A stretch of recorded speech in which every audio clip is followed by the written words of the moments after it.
Arratsalde denoi eta eskerrik asko etortzeagatik. Ate joka baino ia sukalderaino sartu zaigun auzi ekosoziala dela eta bistako gure baiaran ere arduratuta gauzkan gaia dela, ikusi besterik ez dago, eta badagoela aktibatu nahi bat eta paradigmarialik eta modu justu, zintzo eta neurritxuenean heldu nahia. Horrela botan zuten da? Urumeko mendiak bizirik herri ekimena testu inguru horretan jaioa da, zehazki baiaran eraiki nahi diren bi poligono makroeolikoren mehatxuarekin, eta aipatu nahi dugu arduratutako herritar taldea garela, irekia eta inor parte hartu nahi balu, gogoz hartuko dugula. Ambizio du proiektu txikitzaile horiek bertan bera geratzeaz gain, eraldaketa kualitatibo baten parte izateko, uste baitugu energetika erraldoien instalazioen zabalpen masiboak ez diola bizi dugun egoerari soluzio erreal bat planteatzen. Helburua biodibertsitate aberatseko ekosistemak mantentzea da, hala bermatzea, bai Urumean, baita gainerako lurretan ere, bai landagunetatik, baita herri eta hiri urbanoetatik ere. Maiatzean zehar 11 ekitaldi ditugu eta labur-laburra aipatuko ditut, baina gero sarreran ere ikusi ahal izango dituzue. 17an, maiatzaren 17an goizuetan goizu trail izango da eta bertan materiala salgai egongo da. 25ean mendi irteera bat dago Garagartzara, bidean Sagarreta eta Enerkom taldeekin batera antolatu duguna. Eta 29an Bidasi Renovables dokumentala emango da Hernani. Bestalde, Bizirik taldera ere atxikita gauden ezkero, aipatzea, maiatzaren 16tik 18ra akanpada izango dela Uribarri Jauregin. Hori denak informazioa askero irteeran ere hartu ahal izango duzue. Urumeako mendiak bizirik materiala badugu esan bezala, kamisetak eta banderolak, eta horiek ere irteeran izango dituzue, erosteko aukera izango duzue, ekimena laguntzeko, guretzako behintzat gaur egunez inbestekoa dena. Besterik gabe, Antonio Turielen hitzaldiari ekingo diogu, ahaztu gabe eskerrak emanez Sagarreta taldeari, bere hitzaren adiera onenean oso gertutik zaintze gaituelako, eta hitzaldi hau elkarrekin antolatzekoa ginelako, gero denera ez gara heldu, baina asmo hortxe izan dugu. Iaz du aurkezpenik behar gure gaurko gonbidatuak, fisika teorikoan doktorea eta zesik erakundeko ikerlaria da, trantsizio energetikoa begirada zorrotzez analizatzen du eta izarri gabe gainera, bere hitzaldietatik beti aletzen da gogo eta interesgarririk, eta hitzaldi hasi aurretik ere hortxeari zen mobilean begira aktualizatuta egoteko, beraz, ondorengo hitzartzeetarako ere prest daukagun seinale. Besterik gabe, zure da hitzen.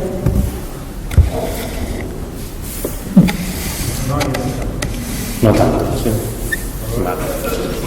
Bueno, primero de todo, buenas tardes.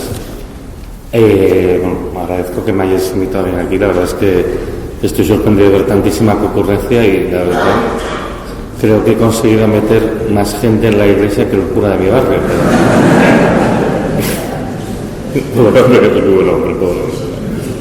Bueno, yo voy a intentar dar una charla de unos 45-50 minutos explicando un poco todo el contexto de la actual transición energética y de los problemas que nos estamos encontrando y de las limitaciones que tienen. Y sí, hay una parte de la charla que hablaré del apagón de la semana pasada.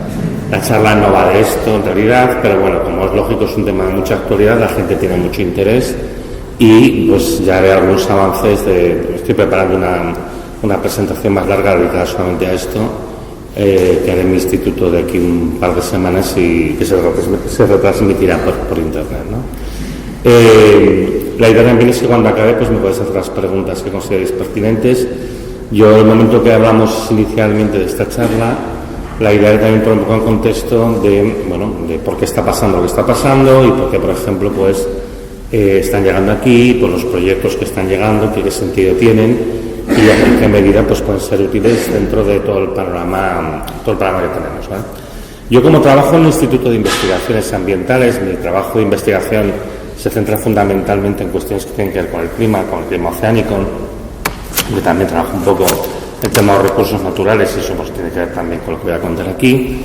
Me gusta comenzar las charlas hablando de los problemas ambientales que tenemos, ¿no?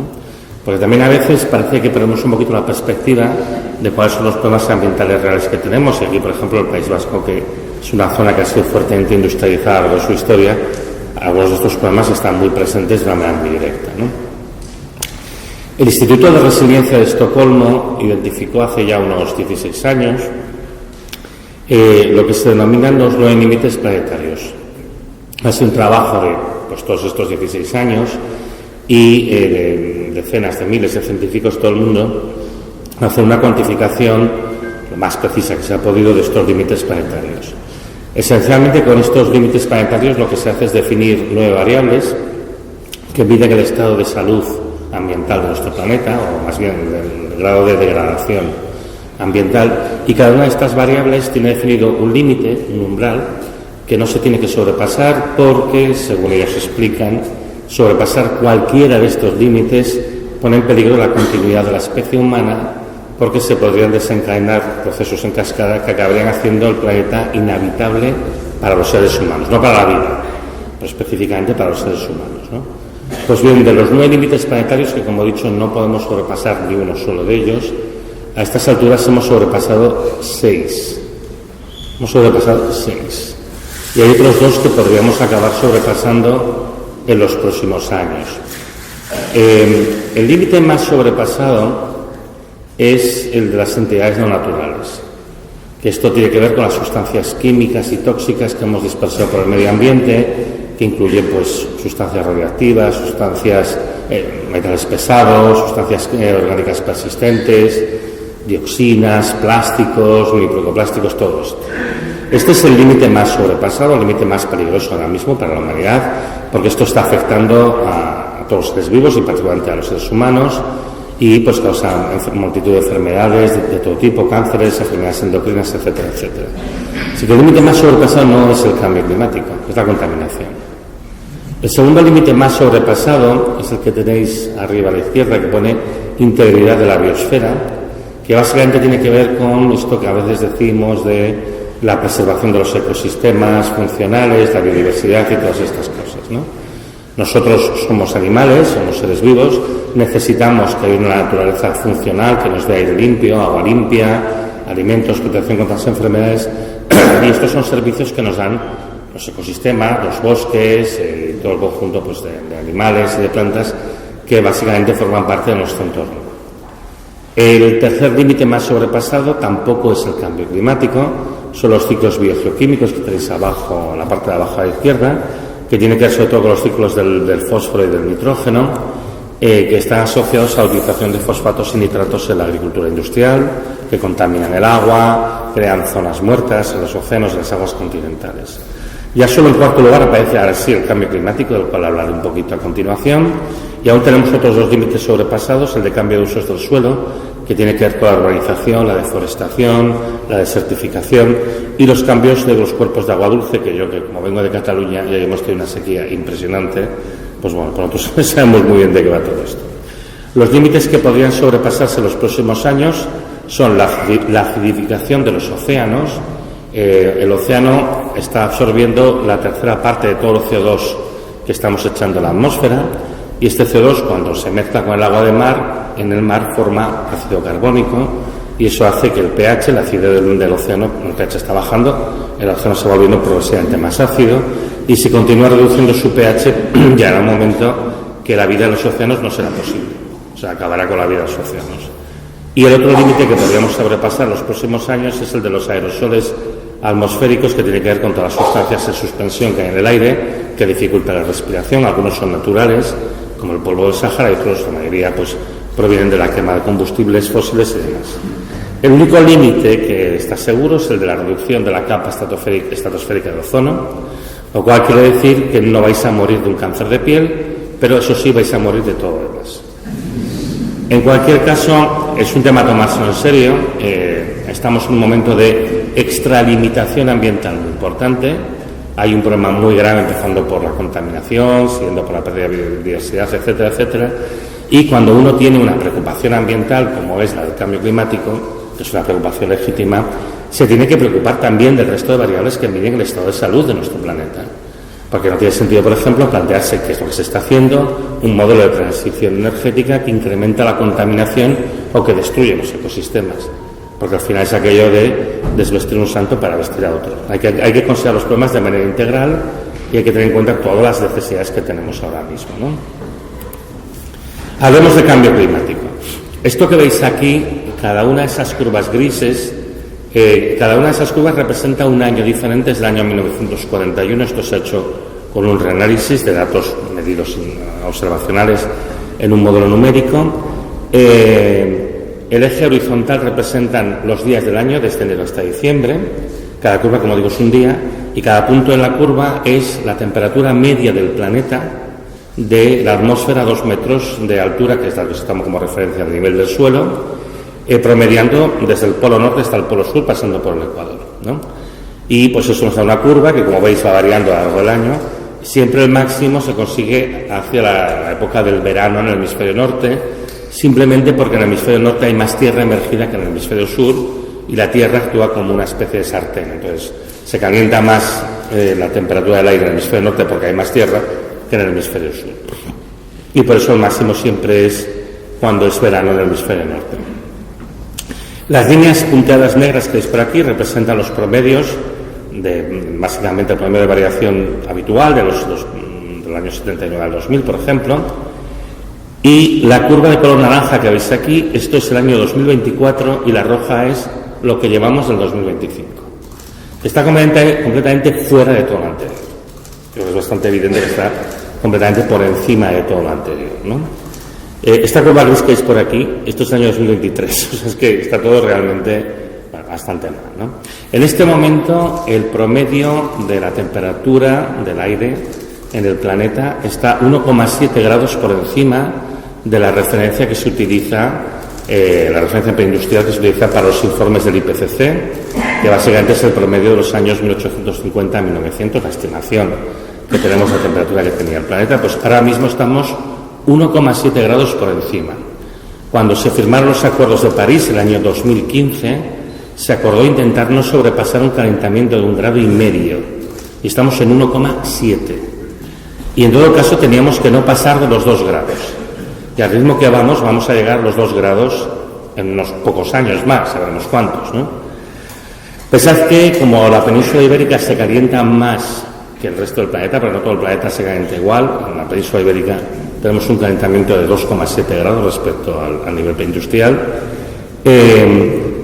Temperaturas de 1,5 grados, que ya las hemos sobrepasado, estamos a 1,7, implican temperaturas de unos 45 grados reales en verano, en algunos momentos del verano, ¿no?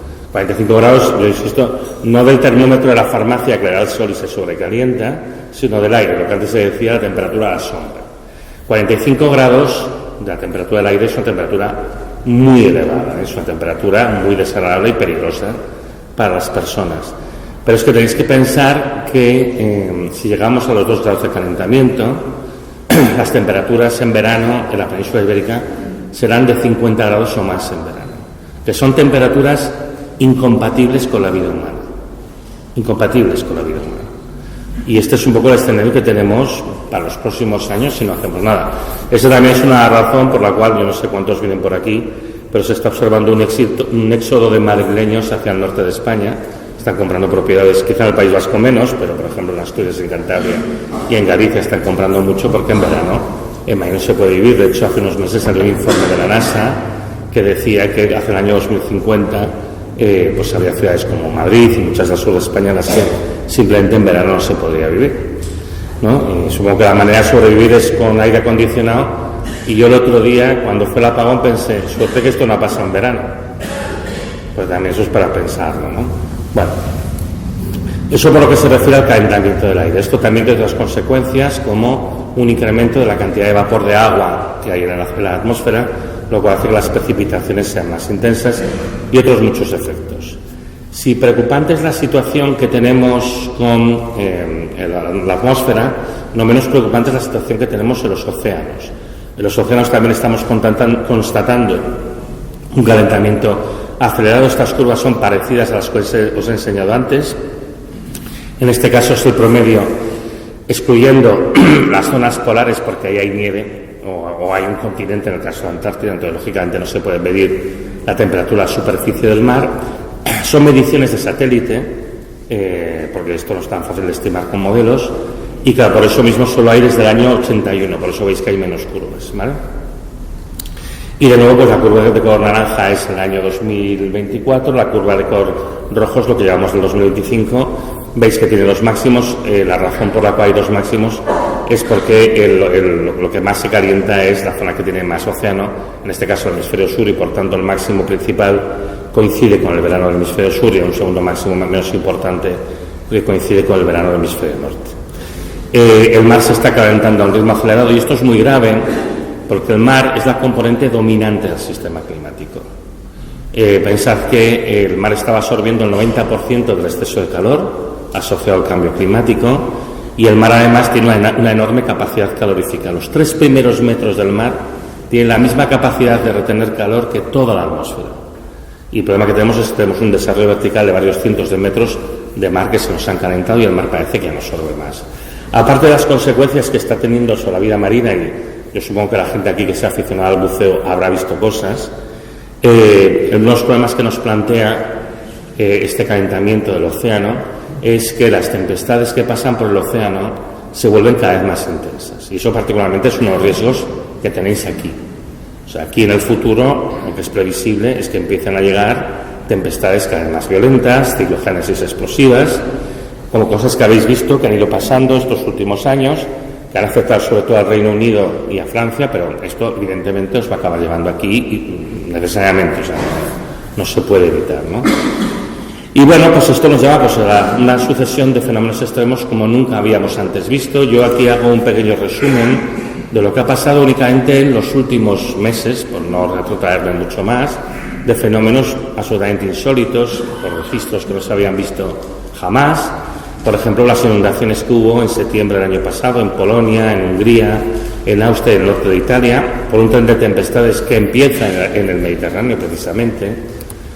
Por ejemplo, Acapulco, en el estado de Guerrero, de México, que ha sufrido 2 huracanes de categoría 5 en un periodo de 11 meses, en una zona que no es tan usual que vengan huracanes encima de categoría 5. Aquí seguramente ha habido centenares de muertos, aparte de que ha destruido la ciudad.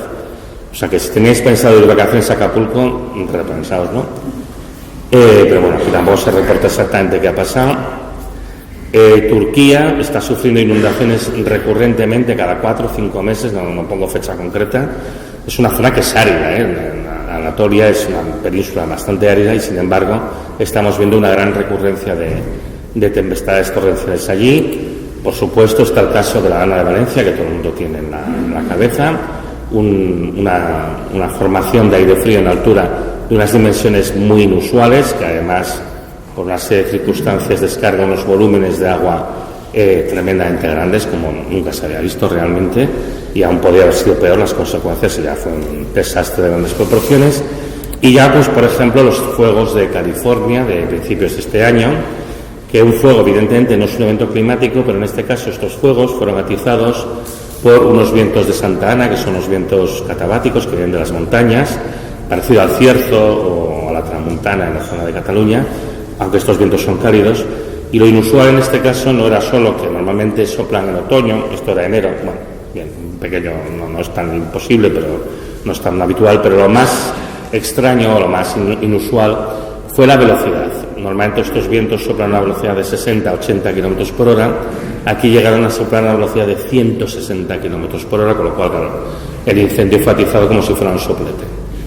Y bueno, yo estoy seguro de que van a ir pasando más eventos en los próximos años, y yo iré pegando nuevas diapositivas con nuevas imágenes a medida que van pasando las cosas.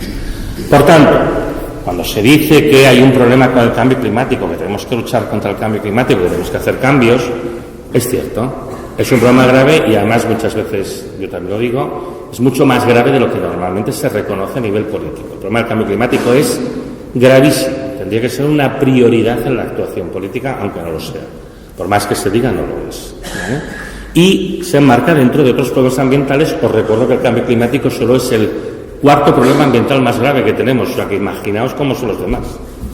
Pero bueno, hay otra cosa, que esta es la que realmente motiva muchos de los cambios que estamos viendo, y además aquí, precisamente por la especial relación de Repsol con Euskadi, se conoce y se entiende muy bien.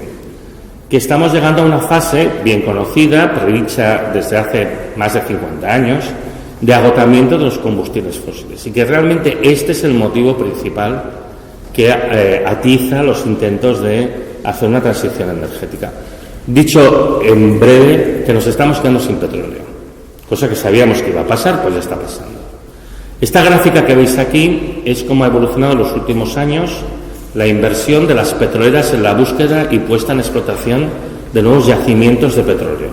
Y como podéis comprobar, pues se produce un incremento muy grande del año 2000 al año 2014, que es cuando se llega a este pico de aquí, y a partir de aquí empieza una caída bastante abrupta, con altibajos, y se sitúa después en un 50% de lo que llegó a ser en el año 2014. Y esto, bueno, si conocéis a alguien en Repsol, sabéis que Repsol ha desmantelado el departamento de exploración. Repsol ya no busca más petróleo, en su caso la caída es del 100%. Básicamente lo que hacen es explotar los yacimientos existentes, pero no buscan más. O, por ejemplo, hace poco habéis visto que Cepsa se ha convertido en Moeve y aparece gente abrazándose a dinosaurios, lo cual es una inconsistencia geológica bastante importante. Pero bueno, pues porque todo el mundo está un poco moviéndose fuera de los combustibles fósiles, ¿no? Pero la pregunta es, ¿por qué empieza esta desinversión tan importante en el año 2014, ¿no? ¿Qué pasó el año 2014 que de repente, oye, el mundo entró en una nueva fase de concienciación ecológica que no conocíamos antes, ¿no? O sea, Repsol, el año 2014 se volvió verde, ¿no? A lo mejor pasó eso, ¿no? Digo yo qué sé. O a lo mejor no. A lo mejor lo que pasó fue otra cosa. Y lo que pasó, obviamente, fue otra cosa, que ilustra muy bien esta gráfica de un informe del Departamento de Energía de los Estados Unidos, precisamente de julio del año 2014. En esta gráfica lo que veis, la curva de color verde, son los ingresos por operaciones de las 127 compañías de petróleo y gas más grandes de todo el mundo. En tanto que la línea azul, que para ser justos el color debería de ser rojo, son los gastos de esas mismas compañías. Y como podéis ver, los gastos están superando a los ingresos del orden de unos 110.000 billones de dólares al año, consistentemente desde mitad del 2011 hasta mitad del 2014. Es decir, que estas compañías estaban perdiendo dinero a manos de gas. Y esto coincide con un periodo en el cual el precio medio del barril es el más alto de la serie histórica, tomando una media anualizada sobre un periodo de un año. Hay un pico de precios más importante en el año 2008, que se rozaron los $150 por barril, pero cuando tú vas tomando los promedios con una ventana de un año, este periodo que va del 2011 al 2014 es el que tiene los precios más altos de toda la serie histórica, incluso teniendo en cuenta la inflación. Y una cosa interesante es que los precios, que se mantenían en media alrededor de los $110 por barril, superan brevemente en dos momentos los $120, pero enseguida baja. Y eso no es una casualidad, porque en aquel momento había ya diversos estudios que mostraban que los Estados Unidos y por ende el mundo no son capaces de soportar precios por encima de un cierto nivel, que en dólares del 2011 eran $120. Ahora yo creo que aguantaríamos bastante menos. Por tanto, lo que hacían las compañías era no pasar del precio que sabían que hacía daño a la economía, lo ponían al máximo posible sin romperlo, y aún así, como muestra la gráfica de la izquierda, estaban perdiendo dinero a un ritmo de 110.000 millones de dólares al año. Así que el mensaje era muy claro: queda poco petróleo rentable en el planeta, y por eso las compañías empiezan a desinvertir, como os he enseñado en la gráfica de antes, de la transparencia anterior. Eso no quiere decir que las compañías no inviertan, no todo el mundo ha hecho como Repsol, ¿no? Sí que invierten, sí que ponen yacimientos, sí que encuentran yacimientos y sí que los ponen en explotación, pero evidentemente ya no lo hacen con la intensidad que lo hacían antes. ¿Por qué? Porque saben que no hay tanto que merezca la pena, no hay tanto que sea rentable. Y esto supone un problema seguro para los próximos años. Pensad que ahora mismo cada año se encuentran de media unos 5.000 millones de barriles de petróleo, pero es que cada año se consumen 36.000. se consume 7 veces más que lo que se encuentra.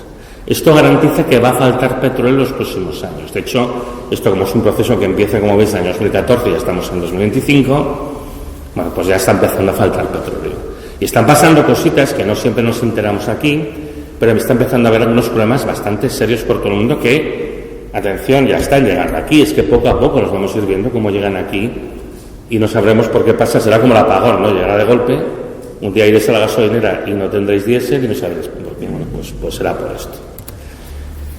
La Agencia Internacional de Energía, bueno, cada año hace sus previsiones, pone diversos escenarios. Este es un escenario de informe hace unos años que yo creo que representa bastante bien lo que va a pasar. Este es el escenario, digamos, más drástico que ellos tienen para reducción de producción de combustibles fósiles. Otros escenarios no son tan radicales, ¿vale? En ninguno de ellos la producción de combustibles fósiles crece. En todos los mejores casos se queda como estancada los siguientes años. Pero es que está aquí, que es un escenario que se llama el cero neto en el año 2050, y aquí ya empezamos a hablar de las ideas que cuentan. Estamos asumiendo que vamos a hacer una transición rápida a un 100% renovable. Pues las curvas para la producción de petróleo y de gas, fíjate tú por dónde, se parecen mucho a los modelos geológicos de agotamiento que tenemos desde hace muchos años. Y esto se parece mucho a lo que básicamente estamos esperando que va a pasar. La del carbón no, El carbón fue una caída muy rápida, que yo creo que no es realista, que yo creo que se pone por razones políticas. Por desgracia, yo creo que el carbón no caerá tan deprisa, y digo por desgracia porque de todos los combustibles fósiles es el más contaminante, ¿no? Pero bueno, ya nos están dando un mensaje de, bueno, esto hay por aquí, también ellos siempre dan un mensaje de que no hay alarma porque vamos a hacer una sustitución rápida por renovables. Aquí ya viene un poco el contexto de todo lo que está pasando, ¿no? Vamos a hacer una transición rápida y por eso no vamos a sufrir de escasez, entre otras cosas porque también ellos nunca contemplan que pueda haber un pico de producción por razones geológicas. Eso la teoría económica clásica no lo puede aceptar y dicen, no, lo que sucede es que vamos a consumir menos porque queremos. O sea, no sé cómo habéis venido los que vengáis de fuera de aquí, pero habéis venido evidentemente andando, o en patinete, o el que tenga dinero en un coche eléctrico, porque habéis decidido que vais a consumir menos petróleo, porque sois gente súper guay, súper concienciada, ¿no? Eso es. Pues nada, esto es un poco lo que dicen ellos, ¿no? Es completamente gilipollesco, pero bueno, pues esto pensad una cosa, la Agencia Internacional de Energía asesora a los gobiernos occidentales, asesora al gobierno de España y al de Estados Unidos. O sea, esto se toma muy en serio, ¿eh? O sea, bueno, hay cosas en los informes que son, bueno, en fin, no vamos a hablar de esto ahora. ¿Cómo está la situación del petróleo? ¿Cómo ha ido en los últimos años? Fijaos en la curva de color verde. Si vosotros miráis estadísticas de producción de petróleo, os encontraréis que os van a decir que no, la producción de petróleo ha subido ligeramente en los últimos años. Pero ahí contabiliza lo que se llama todos los líquidos del petróleo, y eso incluye una partida, que son los líquidos del gas natural, que eso no sirve como combustible líquido, porque es una mezcla de butano y de propano, sobre todo, que se utiliza para hacer plásticos. Pero tú lo metes todo junto en la misma olla y se cuela. Este es el tipo de cosas con las que tenemos que luchar cada día, ¿eh? Cuando hablamos de estos temas, no, pero sí, la producción de petróleo ya está en los 106 millones de barriles. Bueno, si hablamos del petróleo que se puede utilizar para producir gasolina, diésel, queroseno, las cosas que tú puedes poner en tu moto, en tu coche, en la furgoneta, en el camión, en el barco, en el avión o lo que sea, en el tractor, esto, el crudo condensado, llegó a su máximo en noviembre del año 18. A partir de aquí empieza a bajar, en el 19 se recupera un poquito, pero no acaba de subir, claro, llega la COVID, plonk, se desploma, mira la curva verde. Y luego pues se le va costando remontar lo que queda del 20, del 21, aquí en febrero del 22 cae porque empieza la invasión de Rusia de Ucrania, y luego, bueno, pues va a subir, y aquí nos hemos mantenido, pues básicamente desde entonces.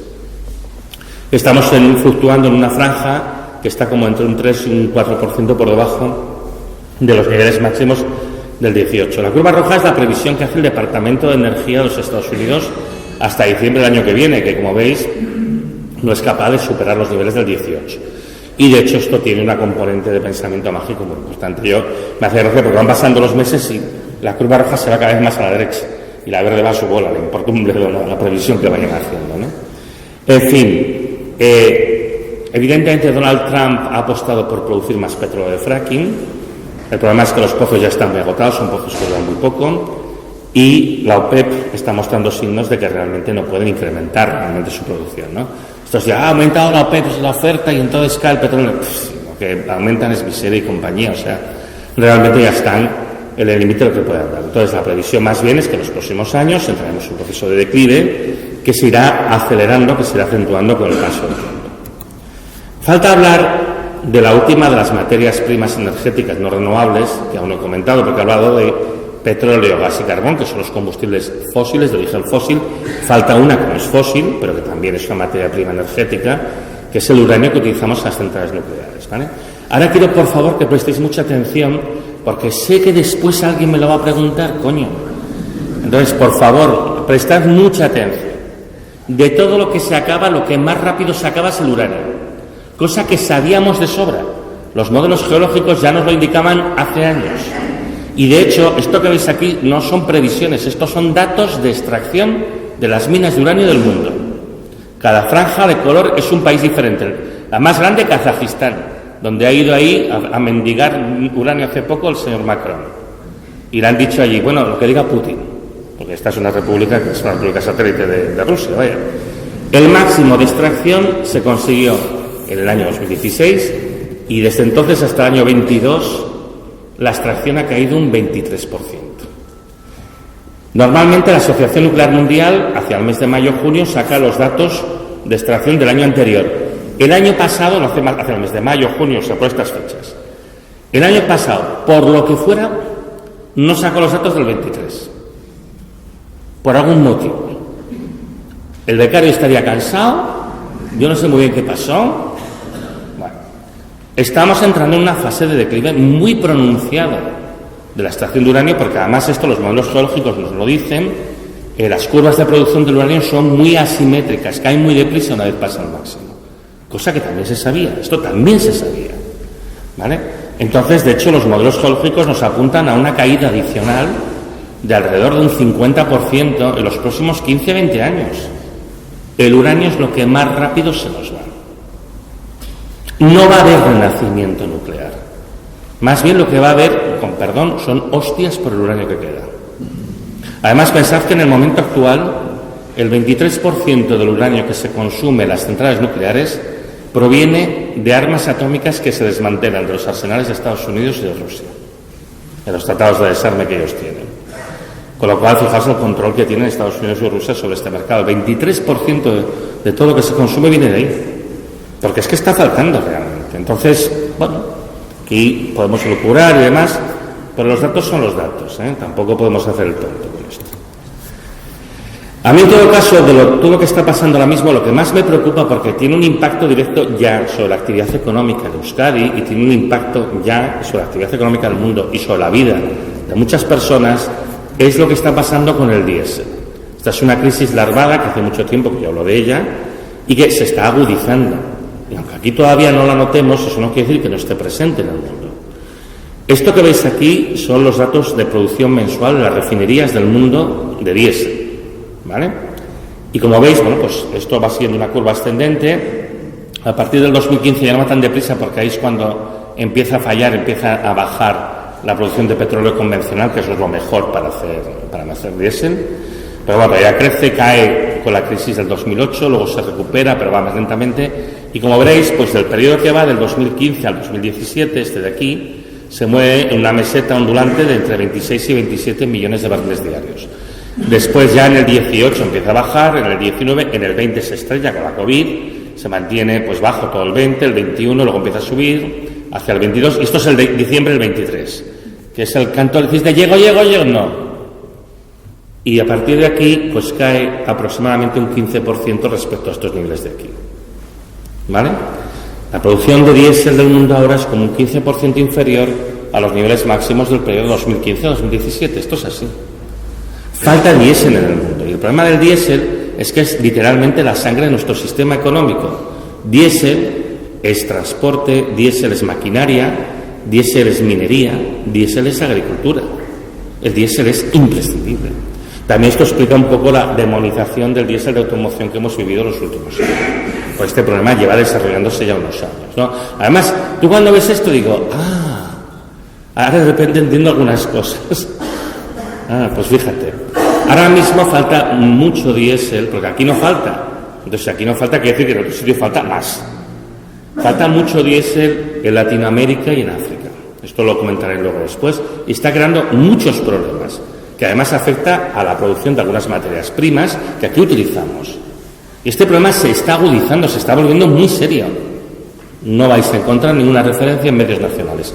Yo muchas veces las informaciones las podéis encontrar en agencias de noticias internacionales como Reuters, como Bloomberg. O sea, no os penséis que yo saco los datos de la página parroquial de la parroquia de Almendralejo, ¿no? Quiero decir, esto sale en las grandes cadenas de noticias, pero aquí, por lo que sea, pues no nos enteramos. Esto es un problema muy serio y que nos va a costar mucho en los próximos años. Por resumir, en las fuentes de energía no renovables tenemos que tanto el petróleo como el uranio ya han entrado en sus procesos de caída terminal. El carbón y el gas no. El carbón y el gas, el máximo, es el último de la serie histórica que yo he considerado, que esto lo he hecho con los datos del Energy Institute del año 2024, el último año reportado es el 23, ahora en junio, cuando saquen el informe del 25, lo volveré a calcular hasta el año 24. Sí que se ve que el gas ya prácticamente no sube muy poquito en los últimos años. El carbón yo creo que todavía le puede quedar de subida 5 o 10 años más. Luego ya caerá, pero no está tan lejos del pico. Pero bueno, va a aguantar un poquito más. Si miramos el máximo de producción de todas ellas, de momento el último año es el año que marca el máximo, pero ya está subiendo muy poquito desde el año 2019, ¿no? En el año 2019 se consumieron en el mundo 517 exajulios y en el 2023 529.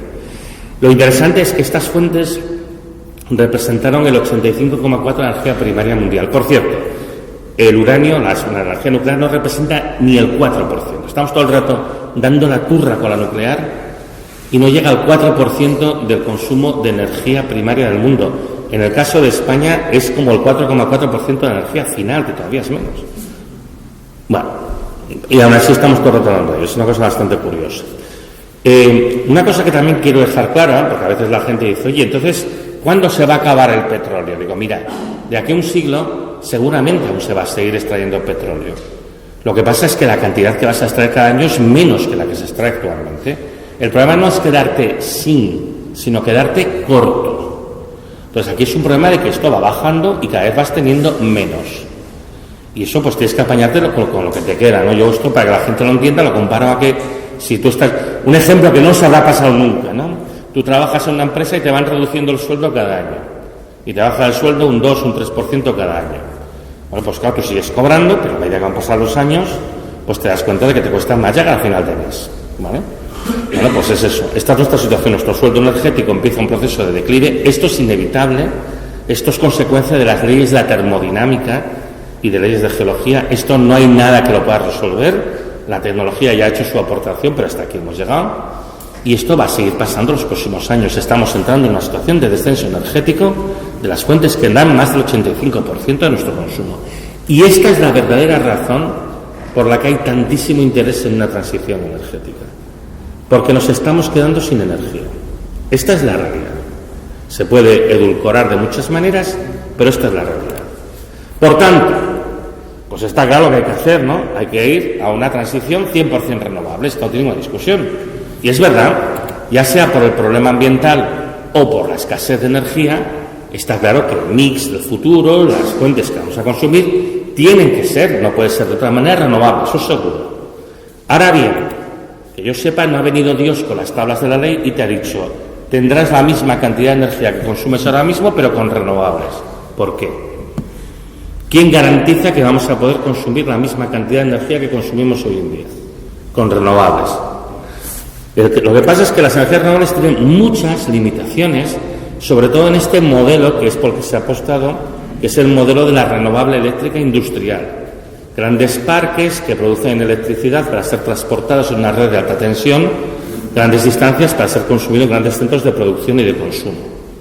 Bueno, pues este modelo en particular de explotación de energía renovable tiene muchas limitaciones, que incluyen, por ejemplo, la cantidad máxima de energía renovable que se puede llegar a producir, que dependen de materiales que no son abundantes en el planeta, que se instalan utilizando energías fósiles, y luego la dificultad de la electrificación, y ahí ya iremos a lo que pasó el lunes de la semana pasada. ¿Vale? Me vais a perdonar, me voy a extender un pelín más, no sé si tenéis mucha prisa. No, pero bueno, no vale. Esto no es como cuando ibas al instituto que decías, joder, si suena la hora de largo ya, ¿no? Bueno, en cuanto a los límites biofísicos, me gusta mencionar este trabajo. Este es un artículo científico de hace 3 años, en el que analiza la producción de electricidad de los parques eólicos que están instalados en el Mar del Norte, que se suele poner como un ejemplo de instalación de eólica, marina y todas estas cosas, ejemplar y demás. Bueno, pues ahora que hemos instalado centenares de aerogeneradores allí, nos encontramos que están produciendo un 20% menos de electricidad de lo que estaba previsto. Y cuando lo han analizado en este trabajo, pues han visto que el problema que se encuentran, hacen cálculos con un modelo numérico de la atmósfera, es que las estelas que generan los parques cuando pones muchos aerogeneradores no se extienden unos pocos kilómetros, sino que llegan a afectar a 200 y 250 kilómetros de distancia. Y eso es lo que hace que reduzca su efectividad. Coño, esto nadie lo vio venir. Bueno, no es verdad. Mis compañeros de la Universidad de Valladolid escribieron en el año 2012 un artículo en el que explicaban que toda la energía que uno puede captar de la atmósfera es la que está contenida en la capa límite planetaria, que es la zona en la que se establece el contacto entre la atmósfera de las capas altas y la superficie del planeta, porque ahí hay rugosidad y hay una zona de transición. Y si hago el aerogenerador más alto, pues estás subiendo la capa límite, tú siempre estás dentro de la capa límite, no lo puedes evitar. Y bueno, pues la capa límite no contiene tanta energía, con lo cual, no tiene mucha, pero no tanta. Y entonces, claro, si tú te dedicas a poner muchos aerogeneradores, empieza a haber interacciones entre ellos. Unos le quitan el viento a otros, por así decirlo. Esto se sabía, pero bueno, como siempre, no se hace ni puto caso. Que también te digo, tú pones ahí el aerogenerador, no sé qué, ves que da menos energía, ¿y ahora qué haces? ¿Lo agarras y te lo llevas a otro lado? Ya no es tan fácil, pero bueno, pues es lo que tenemos. Escasez de materiales. Alicia Valero es una catedrática de la Universidad de Zaragoza, que es una referencia a nivel mundial en temas de ecología industrial, y ella, que ha continuado el trabajo de su padre, de Antonio Valero, lleva ya años trabajando en el tema de la disponibilidad de recursos para hacer la transición energética, y ella con el grupo pues tiene identificados estos 14 elementos químicos, de los cuales en el mundo no hay reservas entre las probadas y las probables suficientes como para que todo el planeta a la vez haga la transición. Y en particular, falta plata y telurio para las placas fotovoltaicas, galio e indio para los aerogeneradores de más altas prestaciones, litio, manganeso, níquel y cobalto para las baterías, y cobre, que hace falta para cualquier cosa que sea eléctrica. De hecho, tanto la plata como el cobre parece que están entrando en procesos de agotamiento terminal, es decir, que han pasado su pico, porque también tienen un pico de producción. Y con el cobre, yo que vivo en Cataluña, y que yo siempre digo, yo utilizo mucho los servicios de Renfe, de cercanías, y yo siempre digo que como soy tan buen cliente me regalan minutos cada mes, ¿no? O sea, cada día unos cuantos minutos más. Allí tenemos un problema endémico con el robo de cobre de los transformadores, bueno, porque el cobre va carísimo, porque el cobre va escaso, porque la producción de cobre del mundo ya está llegando al máximo, y también sería interesante pues seguir un poquito lo que está pasando en Chile ahora mismo, que es el principal productor de cobre del mundo. Tercer problema de la renovable eléctrica industrial, que depende de los combustibles fósiles. A día de hoy nadie ha cerrado nunca el ciclo de vida de una instalación de estas, tampoco una hidroeléctrica, utilizando solamente la energía que produce, energía renovable. Utilizamos cantidad de energía fósil en los procesos de extracción de los minerales, ¿no? Con las excavadoras, los camiones, en los procesos de refinado, en el transporte, obviamente, utilizamos camiones. Para hacer cemento utilizamos gas natural, para hacer acero utilizamos carbón, etcétera, etcétera. Y de hecho una cosa que se observa es que cada vez que el precio de los combustibles fósiles se disparan, estas compañías que fabrican aerogeneradores tienen problemas, o que fabrican placas fotovoltaicas tienen problemas. En realidad toda la industria tiene problemas, pero vamos, aquí lo que se ve es toda esta dependencia que tienen del sistema fósil, ¿no? Entonces queda la duda de si realmente podrían ser viables alimentándose solamente de energía renovable. Hay autores que dicen que no. Bueno, esta cuestión está allí.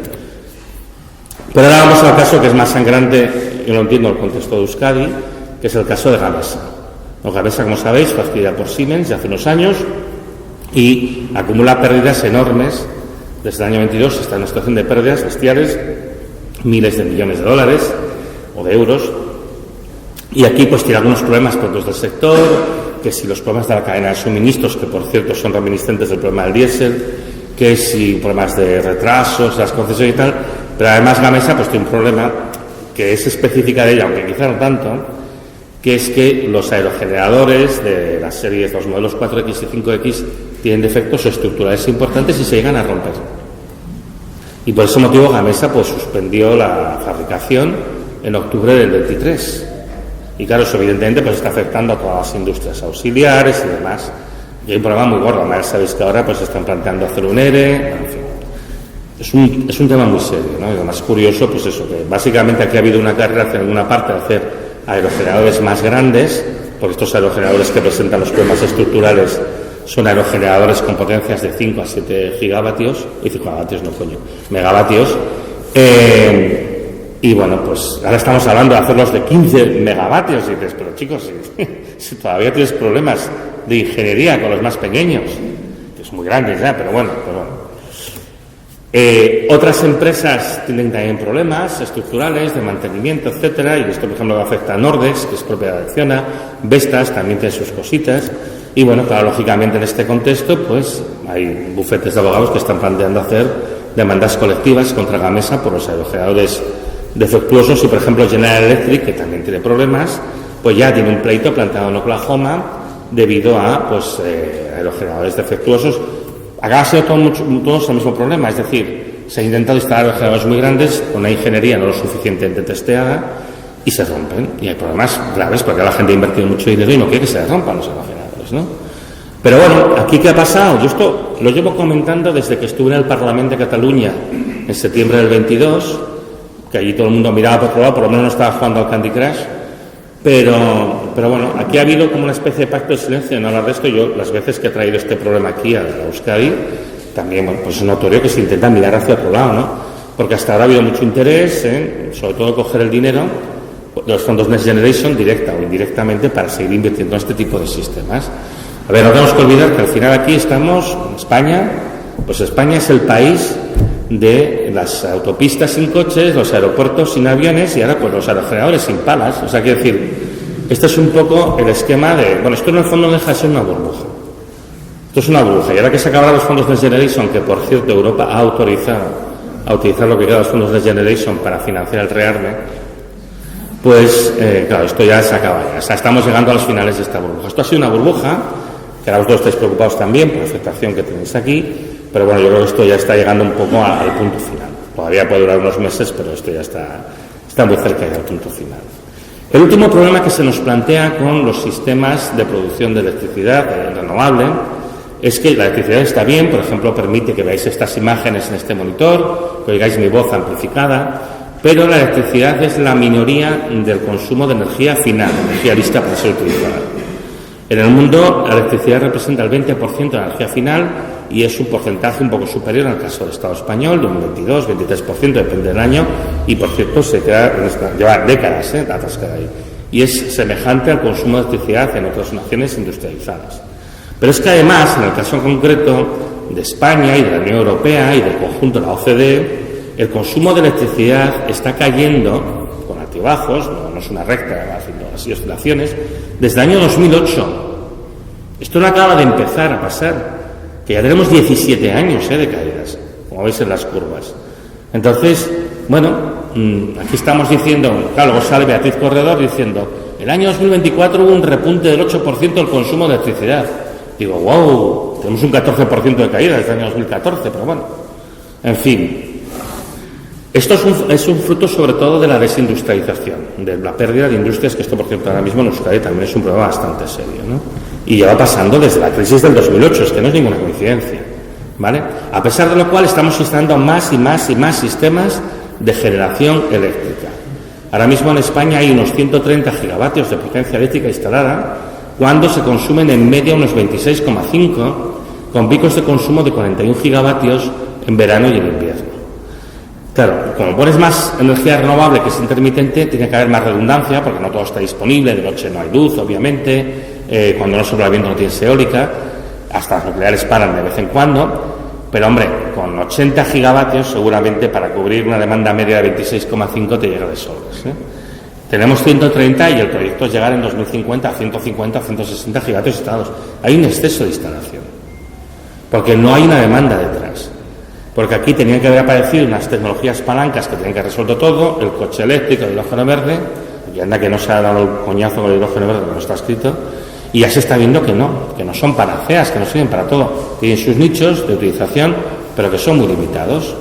Ya se está viendo que esto no se implanta. Ahora nos vende la idea de los centros de datos. Los centros de datos, yo siempre lo explico, esto es una infraestructura. Y estamos en lo de siempre, ¿no? Parece que las infraestructuras crean actividad económica. Esto en España es muy habitual. No, si ponemos en tal ciudad un aeropuerto, el AVE, una autopista, esto genera actividad económica. No, es al revés. Cuando hay actividad económica, entonces se motiva la infraestructura. Centros de datos son infraestructuras. ¿Cuál es el modelo de negocio? ¿Cómo se gana dinero? Esto únicamente sirve para intentar mantener esta burbuja de la renovable eléctrica industrial un poquito más. Pero ya está, esto no va a ningún lado. Tenemos un consumo que cae y un exceso de producción. Y ahora sí, ahora llegamos a lo que pasó el lunes de la semana pasada. Gracias por haber estado hasta aquí.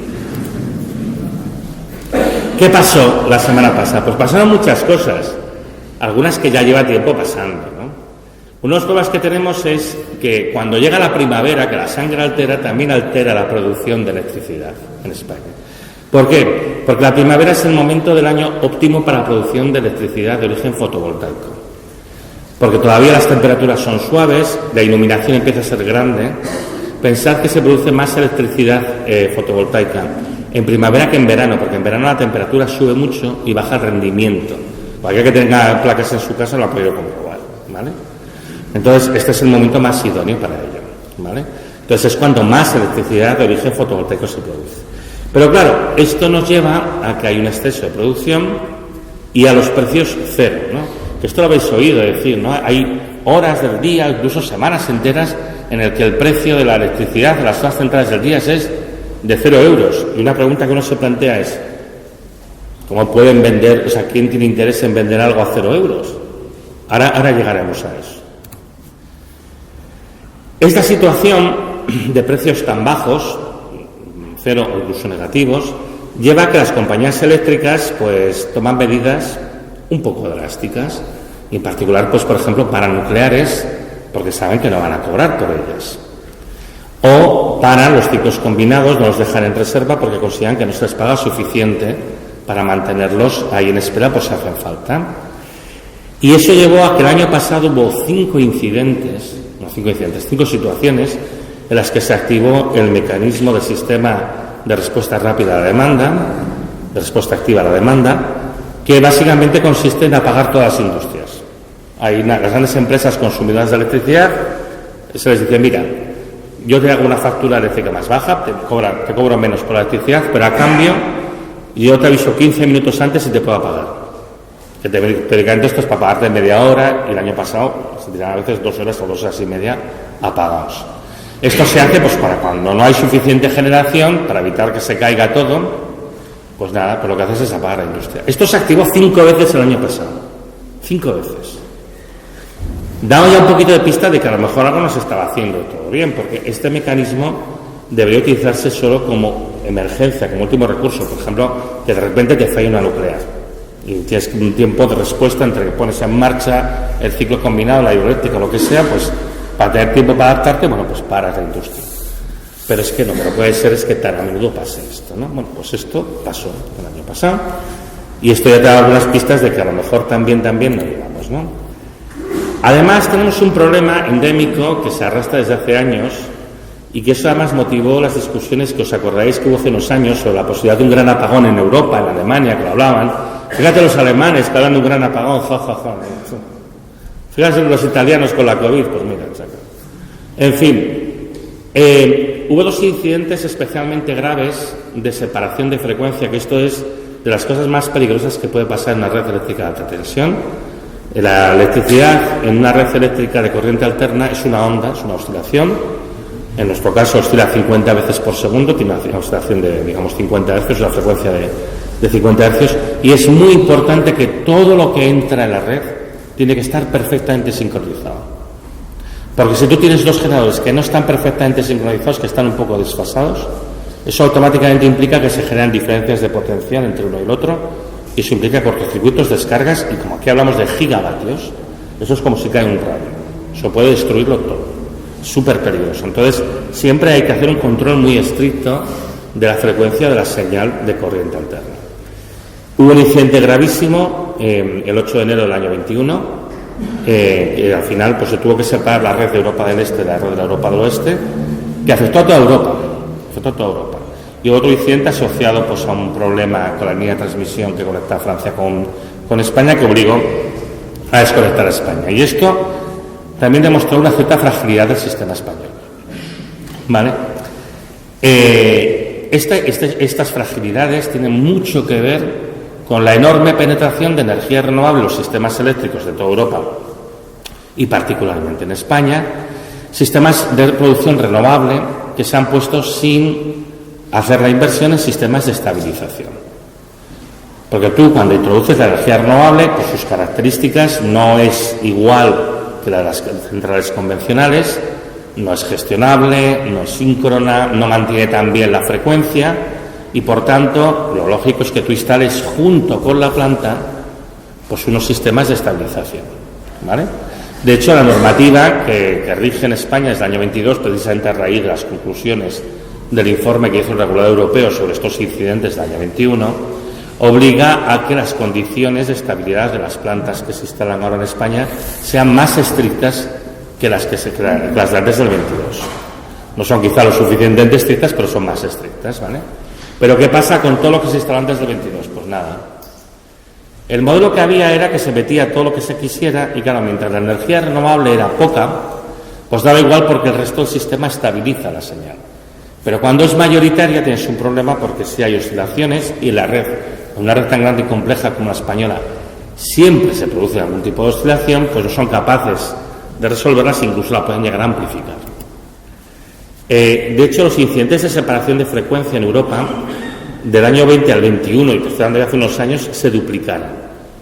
O sea, estamos teniendo unos problemas serios en la red europea. Y eso está llevando a un montón de inversión adicional que se está haciendo en todos los países de Europa, con un éxito, os tengo que decir, escaso por el momento. Es decir, lo que pasó en España también afecta a una buena parte de Europa, sobre todo a Alemania. Francia menos porque tiene energía nuclear, aunque eso no es necesariamente bueno, como veremos, ¿vale? Esta gráfica que veis aquí representa el incidente del lunes de la semana pasada, ¿vale? Las distintas franjas de color representan diversas tecnologías. Veréis que hay unas franjas que están enterradas por debajo de la línea del cero. Eso corresponde a las exportaciones hacia otros países, hacia Marruecos, Portugal y Francia, y también a energía que se acumulaba en baterías o en sistemas de bombeo inverso, ¿vale? Y entonces, bueno, pues lo que se ve es que hacia las 12:33 de repente se produce una caída muy abrupta y se pierden 15 gigavatios de generación. La franja más grande que veis ahí, de un color marrón, eso es fotovoltaica. La fotovoltaica cae como el 60%, 60-70% de lo que se generaba, pero no cae a cero. La nuclear es esa franja que está abajo, de un color azul oscuro, y esta desaparece por completo. La nuclear no se adapta a este tipo de problemas. La nuclear no es flexible. La nuclear que tenemos en España funciona con una potencia constante y cuando hay estos incidentes se tiene que desconectar para protegerla. Y de hecho, el problema que hay es que cuando la nuclear entra en parada es un día y medio hasta que puede ponerse en marcha como mínimo. También ahora lo comentaré. Bueno, pues cae la fotovoltaica como un 60-70%, cae la eólica un poquito y la hidráulica, bueno, pues empieza rápidamente a reaccionar, pues son las que puede reaccionar y sobre todo lo que empieza a crecer son los ciclos combinados, que es esta franja de color, digamos, marrón clarito o amarillo que veis por abajo. Esos son los ciclos combinados. Y también se empieza a importar energía de los países de alrededor para compensar los problemas. Si os fijáis con mucho detalle, pues esto es fijarse con mucho detalle, a partir de las 11 de la mañana, es las 9 Z, pues esto está perdón, UTC, estos están puestos en horas del Sistema Universal de Tiempo. Portugal deja de exportar electricidad hacia España y pasa a importar grandes cantidades, pero el problema principal se plantea porque Francia empieza a dejar de importar electricidad de España. Y aquí está una buena parte del problema de lo que ha pasado. Red Eléctrica tiene estos datos que os enseño aquí. Estos son datos de mediciones de las frecuencias hechas en un punto. Estos de gente que tiene sus propios medidores. Red Eléctrica tiene monitorizada toda la red, tiene estos datos y es curioso como de momento no se publica mucho. Justo cuando empezaba la charla me han pasado un informe que ha hecho una compañía eléctrica que tiene unas gráficas que es una pena que no lo haya tenido antes, pero las hubiera puesto aquí que veréis. Por lo menos media hora antes del incidente se observan oscilaciones de frecuencia muy fuertes, digamos así dicho un poco a lo bruto, estas líneas azul clarito que veis ahí son las oscilaciones de frecuencia en España. En tanto que la otra línea blanca que veis, esto es lo que está viniéndose en un punto en Europa. Porque claro, lo que pasa en España afecta a Europa, ¿vale? Y entonces, bueno, pues lo que se ve es que hay un exceso de frecuencia, implica un exceso de generación probablemente, seguramente sobraba, da la impresión de que sobraba energía en la red. Red Eléctrica tendría que haber ordenado que se recortase la producción, porque es su potestad hacer eso, pero las compañías eléctricas protestan muchísimo cada vez que se obligan a producir menos. No hay sistemas de respaldo porque las centrales de gas de ciclo combinado estaban, las que no se estaban utilizando, las pocas que no se estaban utilizando estaban paradas, cosa que no se debería hacer nunca. Y bueno, ya a las 12:22 hay un incidente muy grave y está a punto de caerse la red eléctrica, y ya pues hay 33, cada uno hace así, pum pum, a tomar por saco. Y bueno, pues nada, esto se va a la porra, básicamente, ¿no? Y luego, bueno, pues queda una gran inestabilidad residual en el resto del periodo. Básicamente lo que se produce es un deslastrado muy salvaje, que eso, básicamente, cuando tú empiezas a quitar sistemas, no hay suficiente energía en el sistema, cae la frecuencia, y eso obliga a otros sistemas a ir saltando porque si no se frían. O sea, mejor desconectarlos y que te quedes sin electricidad durante un tiempo a que se frían y que te quedes sin electricidad para siempre jamás. Entonces, por lo menos, bueno, los sistemas de protección pues funcionaron. Eso es la causa técnica. Pero ¿cuál es la causa humana, no?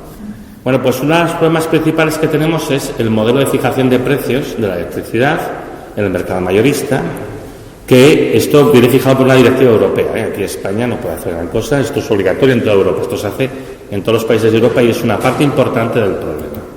Y yo, para entender cómo funciona el sistema marginalista, que esto es una idea de, con perdón, de economistas, no sé cuánto sobre la sala, pero mi padre es economista, y mi madre, que en paz descanse, también. En fin, y yo, la primera sociedad del Instituto de Estudios Catalanes en las que yo entré fue la Sociedad de Economía, o sea, que curiosamente soy miembro de la Sociedad de Economía, pero eso no quita. En fin, yo, para entender cómo funciona el sistema marginalista, pues lo cuento con el ejemplo de la paella, ¿no? Imaginad que queréis hacer una paella, que todo el mundo sabe que Euskadi es bien conocido por sus fabulosas paellas, ¿vale? Entonces compráis 1 kilo de arroz, y el arroz va a 1 euro el kilo. Medio kilo de gambas, no de gambas, a 20 euros el kilo. Y 1 gramo de azafrán a 1 euro. O sea, que eso quiere decir que el azafrán vale a 1.000 euros el kilo, pero bueno, nadie compra el azafrán por kilos, ¿no? Digo yo, vaya, no sé. ¿Qué es lo que diría una persona normal que cuesta esta paella? Pues 1 euro del arroz, 10 euros de las gambas y 1 euro del azafrán. Es decir, 12 euros, ¿no? Con el sistema marginalista se cuenta todo el peso de lo que se ha comprado y se aplica el precio más alto. En este caso el del azafrán. Y entonces la paella te cuesta 1.501 euros. Esto es cómo se calcula el precio de la electricidad en el mercado mayorista en España. Se hace una subasta, van entrando las tecnologías que ofrecen precios más bajos y la última que entra fija el precio de todo. Hay horas en las que la última que entra son los ciclos combinados, que normalmente son lo más caro, sobre todo cuando el gas va caro. Y entonces, el precio en ese momento de la quemar gas te está valiendo, por decir algo, 200 euros el megavatio hora, pues toda la electricidad del sistema se paga 200 euros. Yo diría que es un poco perverso como sistema. Teóricamente esto estimula la competencia y no sé qué. Bueno, yo diría que no acaba, de todo bien no acaba de funcionar, pero bueno. Y esto hace que a veces el precio mayorista se dispara. Pero también pasa lo contrario. Si la última tecnología que entra en la subasta entra a 0 euros, el precio se queda a 0. Incluso puede llegar a ser negativo, porque a lo mejor a 0 euros nadie te quiere tanta electricidad como tú estás generando y tienes que pagar a esa fábrica y, oye, yo ahora no quiero consumir tanta electricidad. Va, venga, hombre, consume, que a mí me interesa. Digo, bueno, va, pues pongo un turno más. Digo, pero me tienes que pagar placa, precios negativos. La semana antes del apagón, en los Países Bajos, hubo un máximo de precio negativo de menos 274 euros por el megavatio hora. Que aquí, cuando la electricidad iba muy cara en 2022, ¿os acordáis? Los precios estaban alrededor de 232 o 270, lo que sea, positivos. Pues ahí encima eran negativos, o sea, encima tenían que pagar por producir electricidad. Y entonces dices, pero a ver, ¿en qué cabeza cabe que se produzca electricidad perdiendo dinero? Y esto habréis visto noticias en los diarios que hablan de los precios cero y los precios negativos, pero nadie te explica, hombre, pero ¿qué sentido tiene que la gente produzca electricidad perdiendo dinero? ¿En qué cabeza cabe? Pero curiosamente los diarios nunca lo explican. Ahora lo explico yo, no os preocupéis. Esto os va a encantar. Si después hay altercados, disturbios y la gente sale con orcas y antorchas, no es culpa mía, ¿eh? Aquí estamos en la casa de Dios, así que un poquito de tranquilidad. A precios ceros y negativos, como hemos dicho, las eléctricas cierran centrales nucleares y ciclos combinados. Pero no todos, pero bastantes propietarios de parques eólicos y fotovoltaicos tienen incentivos a producir porque tienen un tipo de contrato de precio garantizado, PPAs, feed-in tariffs o CTDs, lo que sea. El caso es que, básicamente, por resumir mucho, van a recibir la misma cantidad de dinero, da igual cuál sea el precio del mercado mayorista. Con lo cual tienen incentivos para producir. Si tú, por ejemplo, firmaste un PPA que te dice, yo te voy a pagar, el Estado les dice, porque el Estado lo hace para incentivar que se instale esta tecnología. Lo hizo en su momento, no ahora. Ahora no hay este tipo de contratos, teóricamente, no lo sé. Porque dicen, mira, yo te pago 40 euros garantizados por cada megavatio hora que produzcas. Pero claro, tienes que producir. Si no produces, no te lo pago. Entonces, a ellos les da igual que el precio sea cero. Les da igual que sea negativo. La diferencia, hasta 40 euros, se la va a pagar el Estado. Es decir, se la vamos a pagar todos nosotros. Pero es que es mejor, porque claro, el lado de Francia, Portugal y Marruecos tienen todo el incentivo para comprarnos electricidad. Bueno, la compran gratis o incluso les pagamos. O sea que básicamente estamos subvencionando parte de la electricidad de Francia, de Marruecos y de Portugal cuando pasa esto. Pero a las compañías eléctricas de aquí les interesa porque van a cobrar igual. Esto yo diría que hay una cierta perversión en el sistema, ¿no? Cuando se hizo esto no era la idea. También es que es verdad que esto se pensó en un momento que no se vendía tanta renovable, ¿no? Que al final, pues, estos módulos tenían sentido cuando había poca renovable, ahora mismo, pues igual no. Así que nada, estamos subvencionando con dinero público, es decir, con dinero de todos nuestros impuestos, la electricidad de otros países a determinadas horas. Pero claro, hay un problema, y tenemos una generación que no es estable. No es la renovable la que genera la inestabilidad, pero la renovable instalada como se ha instalado sin sistemas de estabilización, porque los sistemas de estabilización son caros y, oye, pasaron de instalarlos, ¿qué coño? Pues claro, la señal eléctrica de España cuando hay muchas renovables es mala porque no tiene sistemas de estabilización. Y eso es peligroso, sobre todo para la nuclear, porque puede causar averías. Y entonces Francia, que depende mucho de la energía nuclear, si empezamos a exportarle mierda, pues dice, pues para ti que te la quedas. Aquí es guay, ¿eh? Entonces, claro, se pueden buscar causas técnicas, pero la causa principal acaba siendo, pues, un sistema perverso de fijación del precio, una falta de inversión en sistemas de estabilización que habrían tenido que ser obligatorios en toda planta, y ahora veréis que los próximos meses se va a discutir de hay que hacer mejoras de la red, pero esto no son mejoras de red, son mejoras de planta, ¿no? Es un poco la resaca de gran apagón.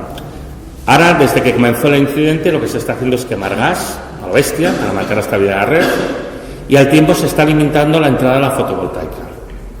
A veces se dice, mira, estamos produciendo tanta energía renovable como el día que pasó esto, pero no del mismo tipo. La eólica tiene un poquito más de inercialidad, de respuesta, y a veces te cuentan la hidroeléctrica dentro de la renovable, que renovable lo es, pero tiene unas características muy distintas. La nuclear, como digo, estuvo parada durante un día y medio. Cofrentes ha sufrido una pequeña avería que ya han podido reparar. Almaraz no se ha recuperado todavía. No sabemos qué ha pasado en Almaraz. Porque estas cosas a nuclear no van bien. La nuclear no responde bien a los cambios de la señal. Además, ahora mismo, por lo que se está haciendo es, aparte del gas que se quema en la generación eléctrica, hay algunas cuantas centrales en disponibilidad, en reserva de capacidad. ¿Vale? Están en parada caliente. Esto se añade al coste de la factura final. Entonces te pueden decir, mira, ayer el precio de la electricidad mayorista fue de 0 euros. Vale. Pero en otra parte de la factura, precio de disponibilidad, por ahí hay centrales esperando por si hace falta, tagatunku. Entonces, claro, eso también lo pagas, ¿no? Aunque no lo veas. Por supuesto, a ver, también hay que tener en cuenta una cosa, con todo lo que os he explicado, hay un cierto interés en embarrar este debate, porque aquí nadie sale bien. No sale bien Red Eléctrica Española, no sale bien las compañías eléctricas, no sale bien el Estado por no haber legislado, no sale bien la Comisión Europea, porque muchas de estas cosas son transposiciones de directivas europeas. Aquí básicamente hay mierda para todos. Y entonces otra vez lo que hace es que no hay interés en que saber qué exactamente qué ha pasado.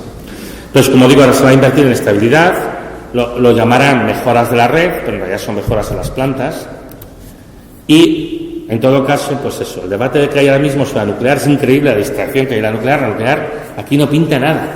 La nuclear no es buena para gestionar estos problemas porque funciona a un ritmo constante, pero es que vuelvo a recordar lo que he dicho antes, el uranio se está acabando. Entonces es que no hay nada que hablar aquí, es que esto se va a ir y ya está. Lo que tenéis que tener claro es que a partir de ahora la electricidad va a ser mucho más cara, porque la baratura de las renovables se basaba en no poner los sistemas de estabilización, es decir, hacer una integración low cost, cutre, en la red. Ahora que quieres poner mucha renovable, que yo veo lógico, que se ponga mucha renovable, creo que es lógico que se haga, que se tiene que hacer, pero si lo quieres hacer tienes que invertir en estabilidad y eso lo hace mucho más caro. Y como no se hicieron los deberes antes, se van a tener que hacer ahora. Y además, no nos engañemos, no lo van a pagar las eléctricas, el objetivo es que lo paguemos nosotros. Entonces, bueno, pues yo creo que hay que pensarse en muchas cosas, del sistema, de los precios, de todo, para evitar situaciones como esta. En todo caso, no tengáis miedo, no va a volverse a caer la red, vamos a estar quemando gas para estabilizar todo lo que haga falta, pero el problema que tenemos es que esto, bueno, pues ya tengamos que llegar a donde estamos y ahora estoy seguro que hoy en el Congreso de los Diputados de todo esto que os he comentado no van a decir nada. Es lo que hay. Bueno, en todo caso estamos llegando al final, ahora acelero porque es que de verdad me estoy extendiendo demasiado, perdonadme. Estamos llegando al final de la burbuja del sistema de renovable eléctrica industrial, los grandes fondos de inversión se retiran. Justo unos días antes de lo que pasó, pues salió esta noticia en el Español, ¿no? Que dice que bueno, pues que básicamente ahora se están vendiendo a precio de descuento un montón de proyectos fotovoltaicos porque nadie los quiere, por los precios están hundidos, porque sobra producción en realidad. Y encima está esta situación que os comentaba antes de que estamos viviendo un momento en el que el mundo está muy agitado. Y por ejemplo, pues tenemos en Bolivia, la gente tiene problemas para producir alimentos, para distribuirlos, la gente está huyendo masivamente del país por falta de diésel. La falta de diésel, como digo, se extiende a toda Latinoamérica. El año pasado Argentina, que es un productor de petróleo, perdió el 20% de su cosecha por falta de diésel. Y también se extiende a África. Por ejemplo, Nigeria, que es uno de los principales proveedores de petróleo de España, está reduciendo la distribución de combustibles a sus nacionales para tener más petróleo para exportar. Y también eso afecta a los países de alrededor, con lo cual ahora mismo hay un problema impresionante que además va a afectar también a la producción y extracción de un montón de materias primas. Alemania está en una profunda crisis industrial, ya sabéis que lleva 2 años en recesión. En Alemania se ha destruido el 20% de la industria desde el año 2020 hasta el año 2024 y vendría a haber una destrucción anterior del 2000 al 2020 también de otro 20%. En Euskadi estáis sufriendo un retroceso industrial que es el más fuerte de todo el Estado porque es una zona más industrializada que el resto del Estado y que es un reflejo de lo que está pasando en Alemania y que genera también aquí mucha inquietud, sobre todo los ciclos empresariales, por las consecuencias que esto tiene.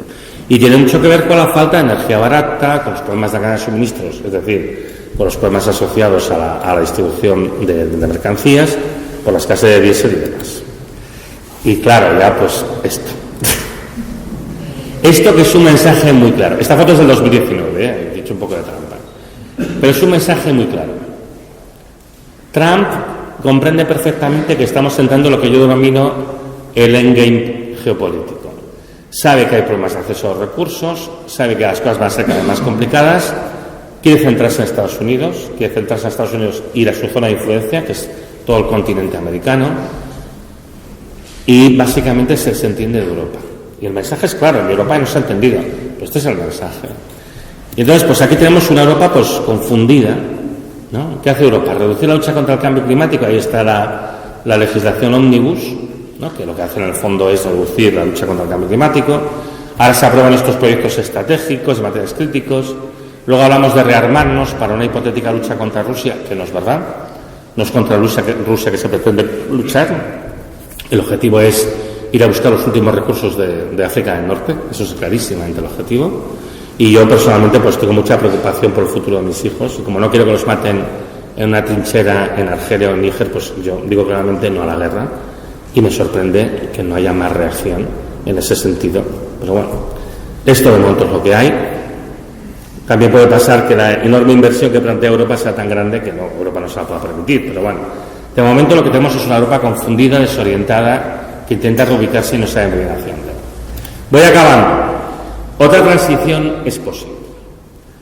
Desde el punto de vista técnico se sabe cómo producir energía renovable de manera no eléctrica, que esto se hizo tradicionalmente, incluso se llegó a mover fábricas, por ejemplo, con energía hidráulica. Y esos modelos de transición son modelos de aprovechamiento de energía renovable más eficientes, que no requieren materiales escasos, que no requieren tecnologías cuya patente lo tenemos aquí, que tienen un menor impacto ambiental, que tienen escalas más humanas para su despliegue, su mantenimiento y su desmantelamiento, que, como digo, aprovechan más eficientemente la energía renovable y generan riqueza localmente. El problema de todos estos sistemas es que te obligan a vivir con los ritmos de la naturaleza. El problema de estos sistemas es que te obligan a abandonar la absurda idea de que puedes crecer infinitamente en un planeta finito, que es la base de nuestro sistema económico y que es el origen de todos los problemas tanto ambientales como energéticos y toda esta locura que tenemos, que está por buscar este crecimiento infinito en un planeta finito, que es una cosa que nunca tuvo ningún sentido. Acabo ya. La transición energética es necesaria, urgente e ineludible. Hay que hacer la transición. Es necesaria. No nos queda más remedio, tanto por la escasez de energía como por los problemas ambientales. Es urgente. Los problemas ambientales se están acelerando y también los de escasez. Y además es ineludible, da igual que no la quieras hacer, da igual lo negacionista que te pongas, esto va a pasar sí o sí o sí. Vamos a tener menos energía y menos materiales, hay que adaptarse. El modelo de renovable eléctrica industrial no funciona y provocará una gran destrucción ambiental y social con un nulo beneficio tanto energético como económico. Es un modelo que no está bien planteado para lo que teóricamente dice que se quiere hacer. Las deficiencias del modelo de la renovable eléctrica industrial son demasiado aparentes y el problema es que encima lo del apagón solo va a acelerar su caída. De hecho, si hay tanto énfasis en decir la renovable no tiene nada que ver, que yo estoy parcialmente de acuerdo, el problema no es la renovable, el problema es cómo se ha integrado la renovable en la red, que se ha hecho a lo bruto, de mala manera, pero claro, ahora mismo hay un interés en que esta burbuja no reviente ya, sobre todo porque hay grandes actores financieros que no quieren perder su dinero. Esta burbuja tiene que aguantar un poquito hasta que encontremos unos primos a los que le coloquemos los activos. Esto es así, ¿eh? Pero también aviso de que vendrán otras burbujas y claramente una que va a venir es la de la biomasa. La energía inevitablemente va a ser cada vez más cara y más escasa. Es necesaria una disminución de la actividad metabólica de la sociedad acorde con los límites ambientales y materiales, que esto no lo vamos a poder elegir. Si mañana tú tienes un racionamiento de diésel, vas a la gasolinera y dicen te puedo vender tantos litros de diésel, ninguno más, da igual cómo te pongas, da igual lo negacionista que seas, esta es la situación. Y lo que hay que hacer es aprender a vivir con eso, adaptarse a eso, para que cause las menores disrupciones posibles. Lo que pasa es que nada de eso es posible sin una reforma integral de nuestro sistema social, económico, a manera de consumir y un cambio de los valores culturales que pues son imperantes en nuestra sociedad. A día de hoy yo solo veo el decrecimiento como movimiento de planificación democrática, que yo creo que es lo que hace falta ahora mismo, para superar estos problemas que se nos plantea dentro del paradigma capitalista del crecimiento infinito en un planeta finito. Esto también daría para dar mucho. Y nada, primero todos pido disculpas porque me ha salido un poquito más largo de lo que yo creía y ahora, bueno, como me habéis dicho que no tenéis prisa, pues si queréis podemos estar por lo que queráis hablando y me hacéis las preguntas que queráis. Gracias por vuestra atención.